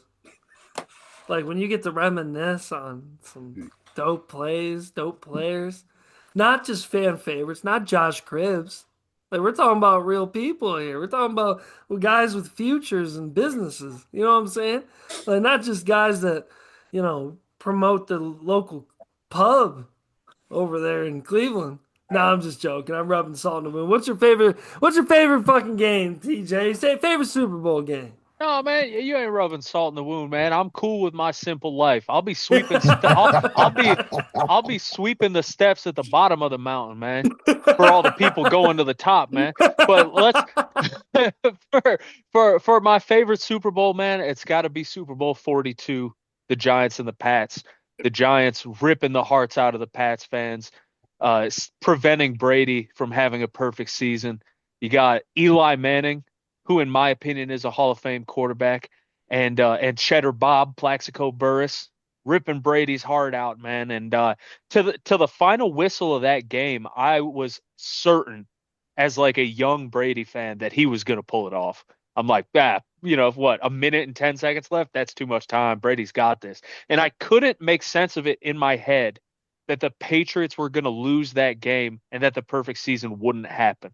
So it ripped my little heart out too. So Super Bowl 42, man, Pats Giants. Oh, I love that moment as well, but for completely different reasons. I just think about how those goddamn Patriots ran the score up against the Buffalo Bills late in the year for no reason. And ever since then, when I was a kid, I said they don't deserve shit. Like they're gonna, like I hope they suck. Like they're gonna fuck They're up. the bad guys. They're the bad guys. Yeah, fuck you, dude. And at that time, like I was a Randy Moss hater. You sucked at the Raiders. How good are you? You know what I'm saying? Like I don't care. Like you ain't T.O. I'm a T.O. over Randy Moss guy every day of the goddamn week. I don't care what people say. Look at the stats. Look at the stats. Oh man, great Super Bowl though. Great Super Bowl. The best part is when Peyton Manning did when Eli did the second time. That's gotta be even cooler. Like you did not like the first time was a gimme, that shit was crazy. And then there's the second time, it was like, dude, I just beats the fuck out this man. Let's get after it, bro. My sheriff's brother. That's how toxic I was. I was such a Peyton Manning guy. I was like, oh look, his brother beat him. Fuck you. Who do you think taught him how to do that? Yeah, who do you think? He's got the same last name. Same thing happened, even though the Colts weren't shit in the playoffs. What do you think, Keegan? Favorite playoff moment, big dog? Or not moment, favorite playoff game or a Super Bowl game? Favorite Super Bowl game, man, you named it off right in the beginning, dude. I freaking love that Steelers-Cardinal one. I wanted the Cardinals to win that game so bad, dude. I did. I wanted freaking Larry Fitzgerald to get a ring because I thought he was the best receiver in the league. I wanted Kirk Warner to go out a winner. But freaking, dude, the Steelers, they were just that fucking good. And if you're going to win a game against a team like that I'm rooting for, like an underdog like that, that's the way to fucking do it. Just still keep pulling it out, fucking with crazy plays right at the end. And fucking great Super Bowl. Probably one of the best ever, in my opinion. And like we said, like last week, or Super Bowl runs, like Larry Fitzgerald probably has the like most unofficial best Super Bowl run ever. Like his Super Bowl run was crazy, and they had a great game. Best cover in Madden ever. I don't care. And then I'll say this for like favorite fan one, got to be the Rams one. I got to throw that love for Matt Stafford one. He finally got his ring, even though like we all kind of knew it was going to be freaking against Cincinnati and that the Rams should pull it off with Aaron Donald killing it. But man, that Matt got it done and finally got to prove it, and nobody like knew about it, but I knew for years he was a good QB. I freaking love that. That one that had a special place in my heart for a fan. Special, but you know what? That shows how wholesome you are because you could have been hatred during that. You could have hated that moment, but instead you're like, you know what? If Calvin never retired, that's it. At that moment, dude, I didn't know. I was thinking everything might be done for, and then Dan came to save my life. Oh, shout out Dan Campbell, baby. This is Dan Campbell friendly podcast, even though we're splitting half with that. Half the guys don't look at him the same way we do. I love Dan Campbell. Oh man. All right, boys, we're gonna get into a little more creative stuff to wrap this up. Name a stadium that you'd like to see a Super Bowl played. Now, Eric was saying earlier he might give us what they actually require for that. Now I get what they require for it. I remember when it was such a big deal when they played in New York, right? Like that was a big deal because it's the first time they're going to do somewhere cold. Which I like the idea. I do. I also don't. Like there's something about having palm trees around the stadium, like especially those old 1970s pictures. I saw some cool photos of the. I know they changed the name. It's not on me. Shout out Redskins, the Portland Redskins. But the Washington Redskins played against the Miami Dolphins in the 70s, and that was like the coolest looking Super Bowl. Palm trees out, it's warm weather. I like that shit. But we'll go around. We'll let Eric explain the rules first. Me personally, like I think a Super Bowl, like I want to just imagine if it was at the biggest stadium you could possibly fill. Um, Dinky College. I know I hate Ohio State, but I'm thinking like that. Like give me like the horseshoe. Give me somewhere huge. Like let me fill over 115,000 motherfuckers in a place. Not 100 flat, not 90 something. Give me over 100,000 motherfuckers, loud as fuck, in a neutral area where it's just football fans. I hate Ohio State, but you know what? They got one of the coolest stadiums out there. Give me the shoe. Eric, man, what are the requirements? What are some places we should name for our favorite destinations for some Super Bowl games? Real quick, because it came to my mind when Keegan was talking about Cardinals and Steelers.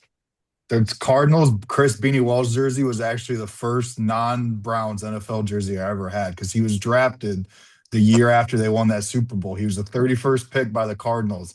And I was so excited that he was going to a good team that was the first non-Browns jersey I ever got in my life. I just That's that awesome. took me back. Okay, so I'm not even gonna mess with picking the stadiums. I'll let you guys do it. I just want to let you guys hear some of this crazy shit. And this was the last year's like article. So this is the same. I checked a couple places and all checked out. So one of the things, they have to have 3 top quality 18-hole golf courses that can host tournaments for Super Bowl weekend at no cost. You have to have two top quality bowling alleys for charity events at no cost.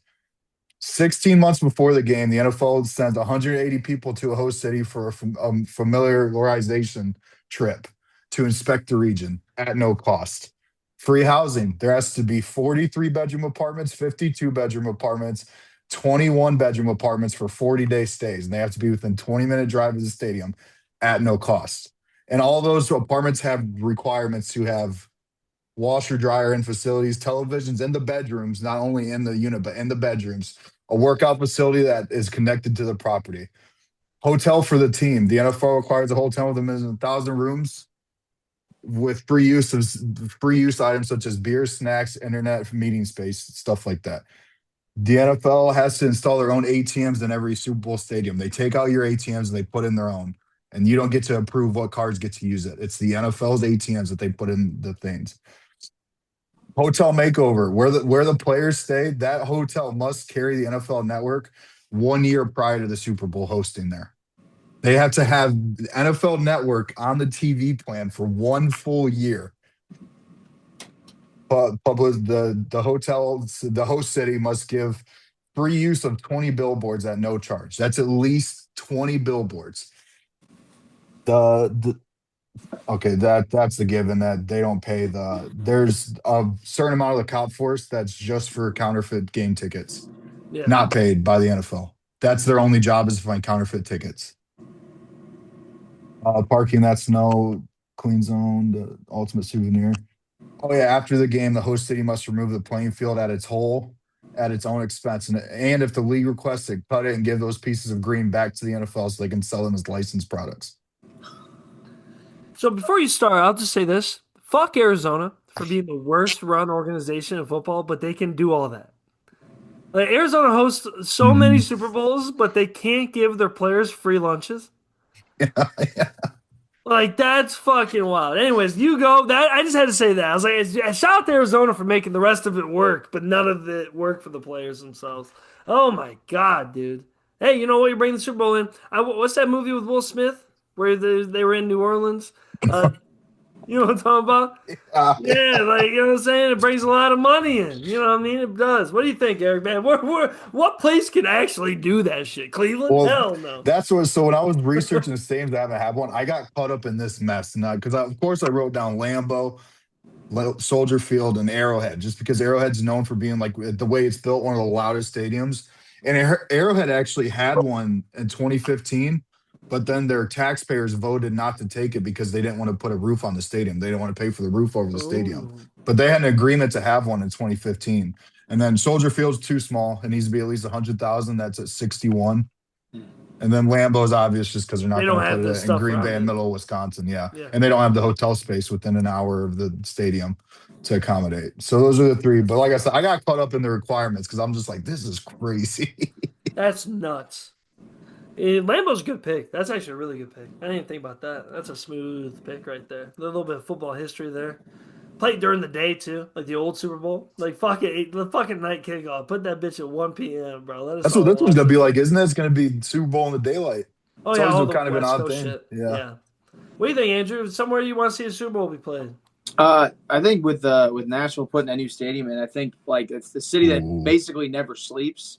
Like I think that would be really cool great pick. branding. Like obviously, like and then it would kind of go along with that like country rock. Oh, that halftime show So, should be incredible if they Oh, play Super yeah, Bowl in like Nashville, dude. I just think a whole week of like I remember like back when we were kids, like it was like a whole week of like advertisements and this and that. And maybe I'm just not watching TV as much, but like I don't think that's necessarily the case. But I really think Nashville would be really good for that branding for an entire week of just nothing but events and this and that. And I think it'd be great. Oh, especially new stadium. That's probably the best pick out of all of us. Look at that. That's actually a really good pick. TJ, man, what's the place that you'd like to see the Super Bowl? Man, I'm gonna drive the football purists absolutely fucking Oh, I wild know with he's this going. one. He's going overseas, I think. You say less. I'm on that. Yeah, So I knew it. here's the deal, fellas. I'm gonna plant my flag here. The future of the NFL internationally is not going to be in the UK. It's going to be in Germany. The Germans have taken a football like nobody's business. And it just so happens that the winningest team in the world of professional sports almost, Bayern Munich, plays in a beautiful stadium called Allianz Arena. Mm-hmm. So Alliance Arena sits 75,000 and it's covered in 2,700 inflatable lights where they can change the color of the entire outside of the stadium. So when Bayern plays, it's red. When the German national team plays, it's white.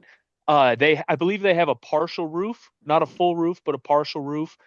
You walk through the forest of the German countryside, and then it opens up into the biggest, most beautiful stadium in all of Europe.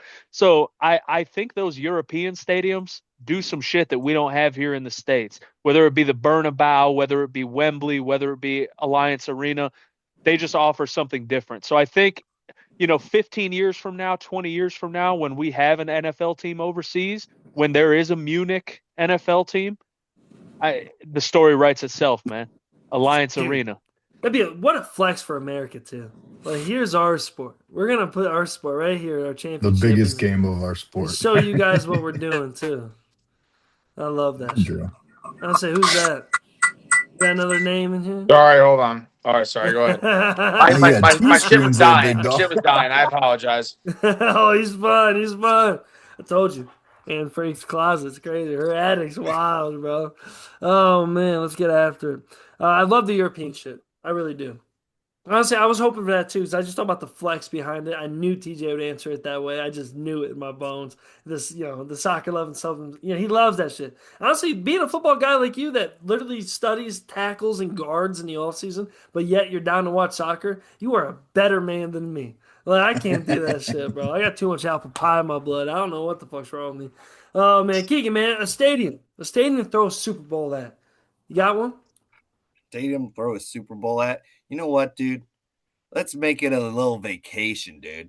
These players worked hard. They went all the freaking way to the Super Bowl. Why don't you have it in Hawaii, man? Oh yeah, Why don't the you rebuild freaking have stadium they're doing. yeah. Yeah, Make it dude. tropical, dude. I freaking want to see the sun. I want to see these guys have a great game. They're feeling good. They've had a great week. They've seen beautiful views, eat great food.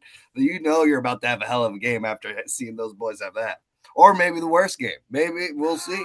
I love that, man. Put them out there. Let the fans out there. You know what? If you want to go to the Super Bowl, earn it. You know what? I'm It'd be saying? kind of fun too, because like they do the Pro Bowl and everything too. So like you could like make like a whole thing out of it that whole week. I don't know. And I like that because we'll get into that in a second while we wrap up the whole Pro Bowl thing. I wish that was in Hawaii. I feel like if they had the Super Bowl over there, they bring the Pro Bowl back over there.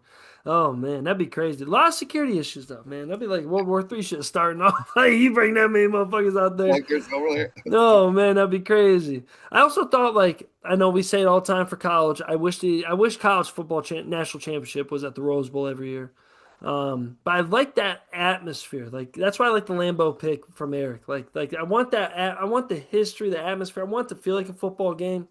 It almost be. I'm one of those guys that how they were trying out games in Buffalo without any music or anything, just watch football. I feel like the Super Bowl would be dope at doing that. It'd be like the one game you could actually do that and like just kind of cut everything else out.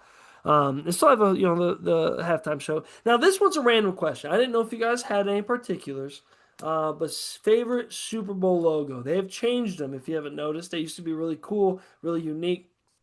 To me, I don't know what it is. If it's anything, it's like XXL, XLX. Like, give me more X's. I want the X's in there. It just looks clean. It looks whatever. I don't like too many L's. I don't like too many V's. I don't like too many I's either. I'm picky about my Roman numerals, motherfucker. I want my X's. Give me more X's. Shit looks clean. If you guys remember when it was supposed to be Super Bowl L, that's when they named it the Super Bowl 50. They were just like, yo, we just can't call it Super Bowl L. You know what I'm saying? Especially during that time period. But do you guys have this will be open, whatever. But Eric, do you have one? Then we'll move down to Andrew and so forth. But like, I know this is a particular question, but do you guys have a favorite Super Bowl logo, or would you just like to see the logo look different? Anything that's your take. Anything before the trophies, man. Like once they had put the trophy in it and they took away all those cool like 80s and like late 90s ones. I like all those ones more than the new ones that have just the trophy and all they're just getting bigger each year. And part of me thinks too, like, do you have to have it be a full year logo, or could you wait to the two teams that are having it and then just pound it down people's fucking throat? Like that'd be kind of cool if we had a Seattle and New England themed logo with their actual colors and stuff, which is a whole nother conspiracy theory that we won't. That was a thing for a long time. Yeah. But yeah, anything before, I don't know what year they still. You said Super Bowl 50s when they did that. Probably before that, right? I don't know when they switched. It's right around 50 and after they started switching. Okay, stuff right when they around. switched to like the trophies and they made them kind of longer logos instead of like the X's that look like WWE belts almost. Like those are the cool ones. Those are the ones I want back. I would say it's probably around a circle. Anybody got a good one? I don't know if Andrew, TJ, do you have it? I would say TJ has a specific one. You already know, man. I knew he did. I knew he did. Come on, man. I like the way it looked. I love the esoteric football knowledge of the old days, man. Give me Super Bowl 37. We got the Buccaneers and the Raiders in San Diego. It's a blue and yellow lighthouse that's like shining over the Roman numerals. And while I got the mic, man, just let me say, bro, get rid of the fucking Roman numerals. I shouldn't need a fucking abacus to figure out what year fucking Super Bowl it is. It's prestigious. Yeah, it looks like a fucking sigil of witchcraft. I don't like that shit. Something about it is dark and fucking disenchanting when it comes to fucking Super. Why is this a thing? It should just say Super Bowl 53, dog. I'm from northeastern Ohio, dog. My high school class had like 160 people, bro. I can't fucking read a Roman. I never even seen them till I started watching football. Are you fucking kidding me? If I showed my lovely father, if I showed him My Roman lovely numerals, bro, father. he would think it was communism. He would accuse me of being an agent of another country, man. You got to be fucking kidding me with these Roman numerals. Get these shits out of here, man. When we get to, but let me just say, dog, Super Bowl 37 is XXXVII. Too fucking many. That's waste of thought. How much did you pay someone for extra 6 fucking characters on a logo, man? Get rid of them. Super Bowl 55, just in regular ass numbers, man. Make it easy on us. I could not disagree with you more. I really couldn't. And maybe You it's also Notre can't- Dame in me. What was that, Andrew? No, you also can't. Like every time I see it, I have to go fucking look it up. Like, Exactly. I have to go. Like, I'm on Wikipedia looking at all these different. Like, I got a question about who played in what Super Bowl, and Wikipedia doesn't even show you the actual number. You have to go look up the. Like, so now I got to open up a new tab and find out what XXIXXIV means to know what the hell I'm looking at. I agree. You're scared. I agree with TJ. Nope, scared of knowledge, bro. Scared of your roots. You're the You one I got would have bet on knowing the Roman numerals. Andy. Dude, I love it. To me, I love Hell the no. connects to Keegan. What do you think? I love the class. It just seems like more special, a little more pop out there. You know, it's just like the Roman Empire days, gentlemen. All right. It's classic. It's tradition. All right. It just means a little more. It's the Colosseum feel. I'm with Jack on it, man. You got to keep it. That's tradition. We've already been doing it. It's too fucking late. Can't cry about it now. Just got to start learning about it. You just got to start learning. Hey, you know what? You can also memorize shit, dude. You can just be like, hey, what Super Bowl we in right now? Oh, yeah, guess what? If I see the Roman numerals, that's what I know it is. I bet if we show Keegan a couple Super Bowls, he'd have to take like a little break. Like I would too. I support it, and I still don't know what it says. Like that's why I like it. You know what I'm saying? Like you don't have to know what it is to like it. Cool. Dude. And let me throw my take on there. I like the 1 year when fucking, I think it was in Miami or something. They had like the Miami Vice colors in it and stuff like that. They had like all that in there. That shit's hard. Get back to that stuff, dude. Yeah, get back to your roots, NFL. I love that shit. All right, boys. So we've talked a lot about Super Bowl, a lot about different things. I just want to get this thrown out there because we just had the Pro Bowl happen before we wrap up the show. The Pro Bowl's sad now. You know, you guys saw the memes. They play in the warehouse now with no fans, and it looks like the guys are having a good time. Why aren't they? Like that's a good time. You get to hang out there, everybody do whatever. But does that make us sad as a group? It's kind of an easy question, yes or no. Do you think the Super Bowl or the Pro Bowl should be changed? And also, do you think it should be put at a different part in the calendar? Because I think if we're missing a lot of people in the Super Bowl, and I hate that shit. And I think that's what started the domino effect of people denying going to the Pro Bowl. They're like that, like if they don't have to go, I don't have to go. That kind of mindset. Some changes we like to see the Pro Bowl. In my perspective, I think this is kind of universal. Bring it back to Hawaii. It's better. They're building a new stadium over there. I know the other stadium got too old, and it'd just be really cool if I could do that. Or if you're gonna have it not in Hawaii, put it in random ass stadiums, random ass places that can't host a Super Bowl. I don't care if you're fucking doing the Pro Bowl in an arena football, like arena football. Put that shit in the queue. That should be badass. Put the fucking walls up and everything. Let fucking Jamar Chase jump over it. Boom! Like let that shit fucking pop off. Give me something else. No more of these fucking mini games. This shit's fucking stupid.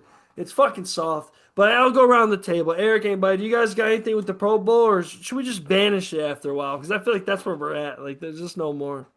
I'd rather watch them play a fucking Madden tournament than the shit they do now, bro. I just so far from That's fucking clever. caring. Yeah. They're playing a fucking flag football game to decide the difference between, because I think the winning team makes $90K and the losing team makes $40K. They're playing a $50,000 game of fucking flag football. Like, what are we? I'm so fucking not even caring about it anymore that it's just, yeah, cool. Take it away, fix it. I could give a fuck less, to be honest. Is there anybody else that goes against that? Because I feel like that's a universal thought right there. I saw Andrew's face. What do you think, TJ? What do you think we should do with the Pro Bowl? Dog, I have pissed off every football fan older than 50 years old this podcast. Super Bowl in Germany, get rid of the Roman numerals, and get rid of the fucking Pro Bowl, man. Fuck the Pro Bowl. What I think they should do instead of the Pro Bowl, because I've never been more certain like of anything than I am that these dudes do not care about playing in the Pro Bowl. They just don't care. I say NFL flies all the Pro Bowlers out to a city, gives them all a GoPro, and just tells them to go wild. And then at the end of the year, they post like the dark tapes, the going out like adventure tapes of all the Pro Bowlers. Like I would like to see that because that would be more interesting than anything. And if you're gonna keep the Pro Bowl around, we had the recipe. We had like the strongest man in the NFL with Larry Allen and Lorenzo Neal benching with the quarterback Yeah, Brett competition. Favre, Harbaugh. Yeah. Yeah, like do more shit like that when we had like Daryl Green like racing Yeah, like 40-yard Chad Johnson. dashes. Yeah, like Yeah. shit like that. Like that'd be cool, man. But the guys don't want to play in that shit, man. You're gonna suit up and play half-ass football. Now you're gonna play flag football. I've never been more certain of anything that these dudes don't care about it. I also want to throw this idea. I think they should merge with the NBA with this. I think we should have some type of all-star thing merged with that because the all-star weekends kind of line up. You know what I'm saying? And like kind of like I don't know if it's like a basketball game of some sort or I like mean, a hat. do a 5-on-5 basketball game and then do a fucking flag football game Yeah, and like mix all the flip players it, in like on make it both. halftime switches Yeah, of sport. yeah. Like that would be cool. Like something like if they're already running around and putting their Achilles at risks. I don't know. What do you think, Keegan? What's something we should do Let with the me Pro throw Bowl? this little proposal at you boys because I was kind of thinking with the NBA, like how they do this. What if towards the end of the year, like I like your idea still. What if towards the end of the year, instead of like going like all the great players, what if like the rookies and like guys that have been 2-3 year players, guys that are on the bottom of the league that like are about to go into free agency, what if we had a game for those dudes? Like to like prove yourself going into the freaking off season that you could get like Ooh, picked up. okay. Yeah. Like Like dudes a might Rising be on the Stars game, like the line, NBA like does a for to Rising stay in the Stars league. game. Yeah, a Yeah. Rising Stars game. Right. Fuck Yeah. yeah. Rising Stars game. Yep. You're following me, Eric. Yeah, and see some of the All Stars get their shit rocked by some dude from fucking Middle Tennessee State that's just trying to get a contract. Yeah. I'm hungry, bitch. Fucking runs through Travis Kelsey's chest. Like that'd be electric. Yeah, Pro Bowl needs saved. That shit's sad. I don't think they should ever fucked with it. I didn't mind the whole wrap up situation with the early whistles. Like, I At think least it looked like a football game. At least yeah, it the looked like a moment they football took the game. pads off was when I kind of got pissed off. Like, there's just you can still they're professionals. It's almost like WWE type shit. Like they're professionals. They know how to use their body weight. They know how to fall on each other.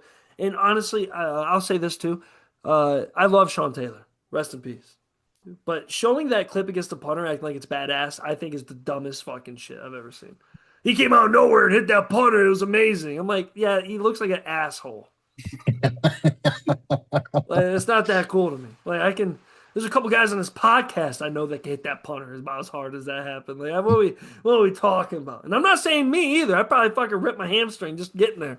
But you know what I'm saying? Like I'm just getting after that. But here we are, Super Bowl. All the boys picking Seattle. Me and Andrew sitting on the Patriots. Before we wrap up this beautiful Super Bowl podcast, Super Bowl themed, we had guests and so forth. I'll start with Andrew. Andrew, is there anything else you want to say before we wrap up this beautiful show and get around the board to see the boys' last thoughts?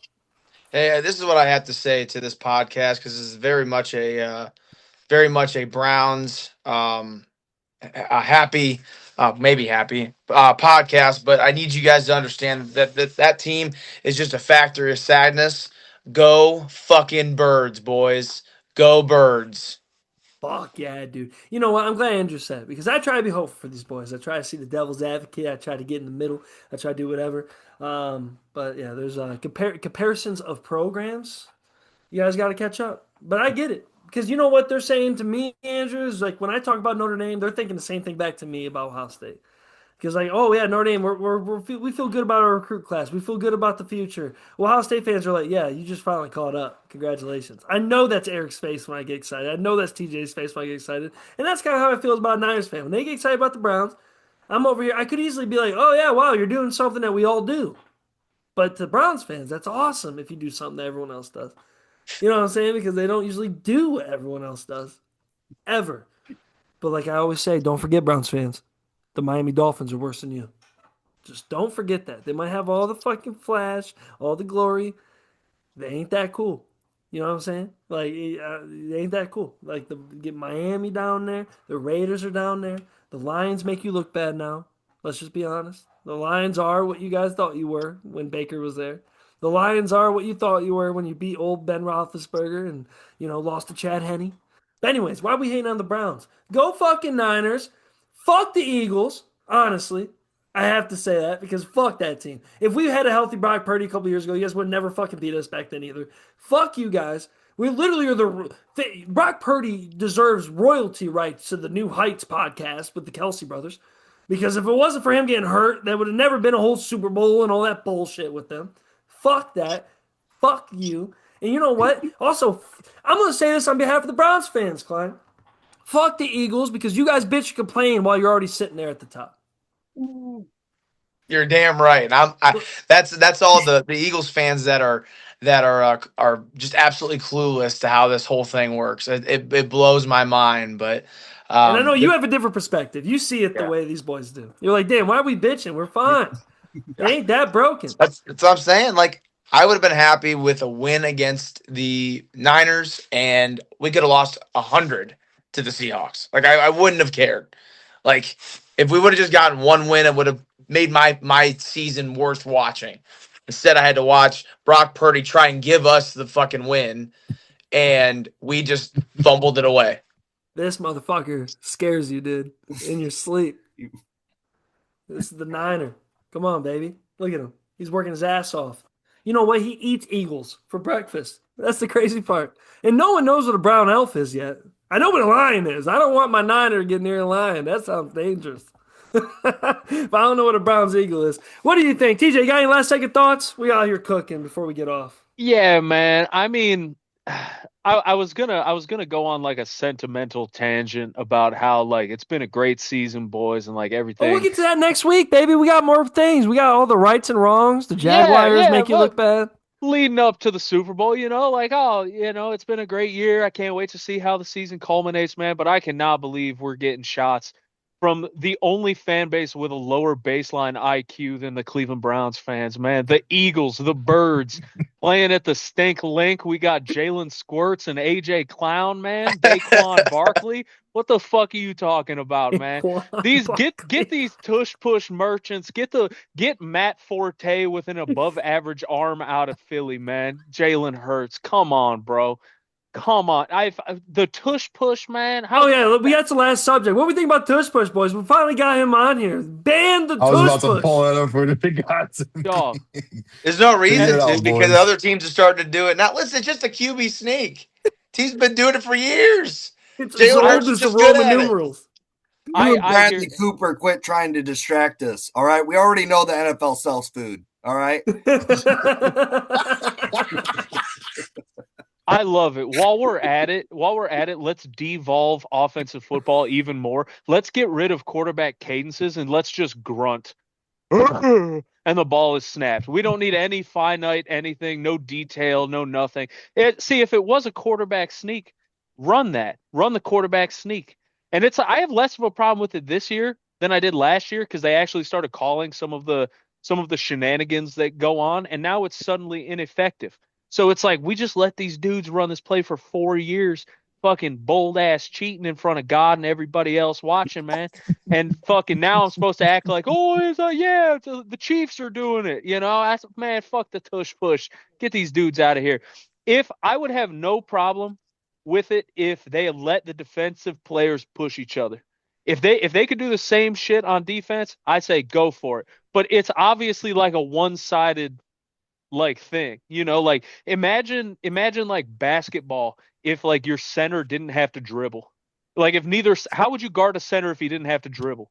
It's like obviously you're missing a part of the game that everybody else has to abide by. So obviously he's going to do better if he doesn't have to have this fucking rule to go by. So yeah, let's get rid of the tush push, man. Let's like stop a white guy complaining about Wilt Chamberlain, dude. Yeah, fuck Wilt Chamberlain, man. Let's get rid of.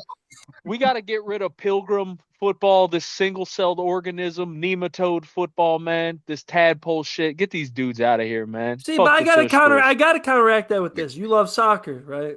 I do. I love rugby. Hey, I think that's where we're different.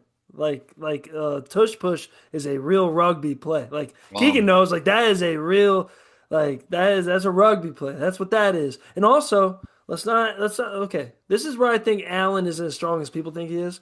Hurts can squat like 400 pounds. That doesn't have anything to do with it. You know what I'm saying? Listen, TJ, here's the deal. Like, you sound like a guy from the 1930s that's saying we can't throw the football forward. What do you mean? You insane. That's what you sound like right now. Like, you sound like one of those guys who Call is the like, that's cops. impossible.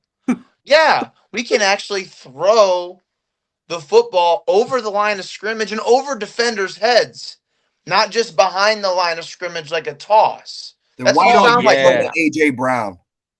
Oh, that's innovative. Let's make a pile of men. Let's fucking innovate and make a pile That's of Andrew's men. favorite offense. All right, let's keep Come on, dog. Come on, man. Hey, all I gotta say is next year when I see Shadur Sanders put the perfect timing up after a push, I'm gonna be calling you right away. When he Hell hits the yeah. watch, he's gonna hit that bitch hard right after the tush push, right up there, bro. Let's get after We'll it. have to put Montgomery in. Hey, You ain't risking that biscuit with golf. Goff literally looks like Slender Man. There ain't no way he's doing tush push. I don't even think he can get down low for that shit, bro. I saw today on Pat McAfee, dude. Joe Flacco's ginormous. Like, there's no way that man's getting down there doing a tush push. I wish QB sneaks were a little more common with like big DIs. I feel like Tom Brady would have done it. Like, he dives around. Fucking Mendoza might take a tush push for 70. You know what I'm I saying? wish Like, Dan could get in there like the freaking like that one freaking movie with Adam Sandler. oh yeah, dude, get the coach in there, get crazy. You know what's crazy? As Keegan is a Lions fan, Dan Campbell goes for it for fourth down, and I don't think I've ever seen a tush push. It has been fourth down or die, but no tush push. I can't even say tush push. I sound like goddamn. I sound. Been I saying am too kind of much. surprised about like if you put Montgomery under there, you got some dudes to fucking go do it. His risk distance though. Campbell doesn't run the tush push because it's fucking 4th and 6 when he's going for it. He's like, doesn't need that shit, dude. No, man, I love it. I love it. But I got a stupid ass question. My brain is fried after doing the podcast for the last hour or two. Why have we never seen like a backup fucking guard take the snap on a tush push? If we're getting really, What are you if we're talking getting about? really Kevin quick, Stefanski did it with Harrison Bryant, bro. yeah, he's a tight end. Put fucking put Weipler back there or Whippler back there to take the snap for the tush push. Get 330 pounds behind the ball, man. Oh, at Niners, man, give me juice check right down the fucking gut. Like, let him take the snap. Even Trent Williams. Let Trent Williams and Juice just trade spots. Juice can hold the left tackle spot for about 5 seconds. Like, we'll just we'll just get crazy out here. We already put the brother in motion. Come on now. Now that's what Niners were different. Just like Cline, we got running backs. You know what I'm saying? You guys, I mean, Judkins, let's hope his leg comes back. Hey, Chubb's free. Apparently Texas don't want him. Get Chubb another fucking little, give him a little resurgence in Cleveland, a little He can backup. play running. fullback. Hey, that's still snaps, baby. A second Chubb run in Cleveland's like when you pick your grandpa up from the nursing home to get Wendy's and then you take him back. It's like, come on, Gramps, we're gonna go out for a spin and then let's get you home before the sun goes down and you start acting crazy again. Fucking Nick Chubb's second run. God bless Nicholas Jamal, dog, but nah, keep his ass somewhere else, man. Jamal, Jesus, that's hilarious. You boys got anything else before we wrap up this beautiful pod? Thanks for coming, Andy. You're Yeah, the thanks, man, Andy. bro. Andy. Yeah, this is appreciate fun, it. man. He's the man. And we'll have Andrew back on. We'll do a lot more coming up with this high school football talk, actually. We want to do a lot of that this offseason. We got too many boys tapped in. We'll get the lay of the land, see what's going on in high school situations. Honestly, guys, it's changed a lot since we went to school. You know what I'm saying? Like, the whole ordeal's changed. So we'll get that back up there. I have more dates, but you know what? I feel fine without saying them. I do. I have a lot of dates going on. Just come find me every Saturday, Sunday. I'm exhausted. You'll find me. I'm telling jokes. I promise. You show up on Saturday, Sunday, you're going to find me, and I'll tell some jokes. But we have Andrew Cline back up on here, baby. We're going to have more people. Shout out to Mike Clark. I hope he feels better. And then let's go Super Bowl. We got the post-Super Bowl episode next week. Be tuned in next week because we're going to talk a lot about the season retrospective, just everything we talked about, all the rights and wrongs we were. Like we said last week, some of us were right more than others. I've been working hard on it because we have a lot. I did lose the notes about our win and loss record, which sucks. And I have to re-listen and look at the transcripts to see what you guys predicted. Some of you was really easy, but Clark's is like really difficult because that boy won some and he lost a lot. Like it's hard to figure out what he was on because he also like him. I'll say this. I hope he listens to this part. I'll even tell him to fast forward to this part. Yeah, he like would predict two people at once. Like I'm the only other one that did that because I'm the host. Like, you know what I'm saying? I'm kind of saying the best in both. He picked both teams, I feel like, each fucking time he talked. And then he said he was wrong. Tell me that boy has not been on losing teams his whole life. That's just crazy. I love you, Clark. I hope you feel better. Hey, man, we got Bubbles out here. We got Andrew Cline, a.k.a. Tom Hanks and Castaway from the D.